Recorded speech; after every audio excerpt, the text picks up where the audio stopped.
I'm Mark from Royal Flair, and today we're going to show you how to jump start a three-way fridge when you've got a solenoid that's stuck.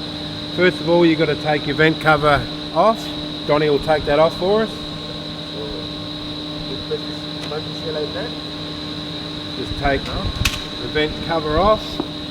Now, firstly, we're looking to make sure our brass screw here is horizontal at 9 o'clock and 3 o'clock. If you can get in there, Max, and just show that screw there.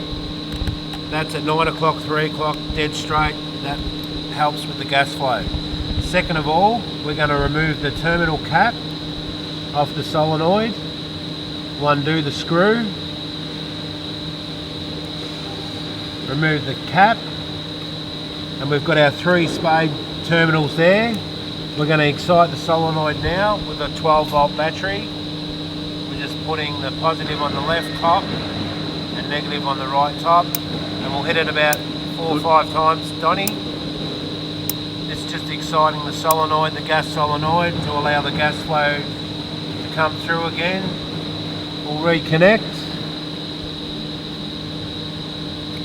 Put the spade terminal cap back on. Screw it back up.